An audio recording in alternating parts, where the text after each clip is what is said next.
চন্দ্রবাবু নাইডুর চিঠিকে ঘিরে এই মুহূর্তে রাজধানীর রাজনীতিতে নতুন চর্চা শুরু হয়েছে।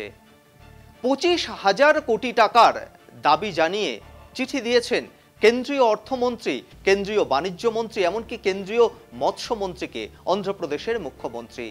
কেন এই চিঠি? জানা যাচ্ছে যে ভারত আমেরিকার মধ্যে যে শুল্ক যুদ্ধ, সেই শুল্কের যুদ্ধের ছায়া কি পড়ছে দেশের রাজনীতিতে পরোক্ষভাবে। আর সে কারণেই কি চন্দ্রবাবু নাইডু নিজের রাজ্য অন্ধ্রপ্রদেশ সেখানে তা গুছিয়ে নিতে চাইছেন। এর আগেও যখন 2024-এর 5ই জুলাই দিল্লির সরকার গঠন হলো, তখন চন্দ্রবাবু নাইডু সমর্থন দিয়েছিলেন বিজেপিকে।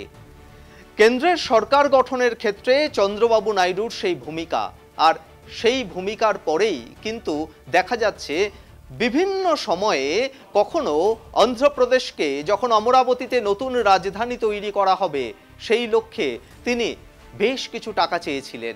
আর তারপরে এবার যে টাকা চেয়েছেন তার মূল কারণ হচ্ছে যে গোটা দেশে মাছের যোগান দেওয়ার ক্ষেত্রে অন্ধ্রপ্রদেশ কিন্তু প্রথম সারিতে রয়েছে, এবং রফতানির ক্ষেত্রেও দেখা যাচ্ছে যে বিদেশে যে মাছ রফতানি হয় তার একটা বড় অংশ, অর্থাৎ প্রায় 34% এই অন্ধ্রপ্রদেশ থেকে আসছে।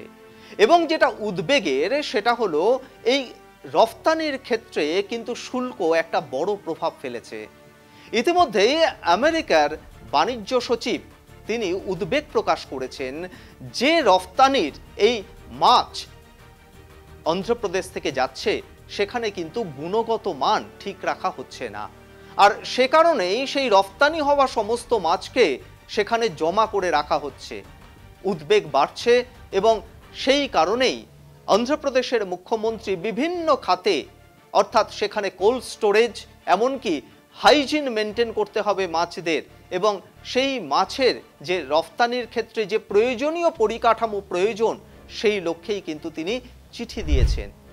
তাহলে কি নতুন করে একটা চাপ বাড়ানোর কৌশল রাজধানীতে? অন্যদিকে যদি দেখা যায় যে তাহলে দিল্লিতেও কিন্তু একটা নতুন চাপ রয়েছে এর আগেও চন্দ্রবাবু নাইডুর ওপরে। এর আগে তিনি জেল খেটেছেন এবং তার বিরুদ্ধে যে সমস্ত অভিযোগ রয়েছে, যে মামলাগুলো ঝুলে রয়েছে, সেই বিষয়টাও কিন্তু দিল্লির যে রাজনীতির কারবারি রয়েছেন বিজেপি, তাদের অজানা নয়।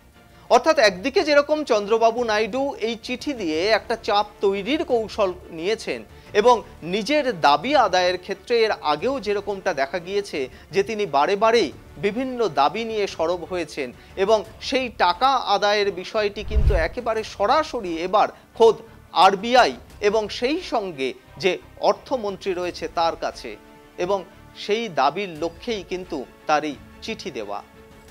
একদিকে যেরকম ভারত আমেরিকার শুল্ক যুদ্ধের প্রভাব কিন্তু পরোক্ষভাবে দেশের রাজনীতিতে আরও একবার পড়ল, এবং চন্দ্রবাবু নাইডুর এই চিঠি সেটাকে আরও একটা রাজনৈতিক মাত্রা দিল বলে মনে করছেন বিশেষজ্ঞরা।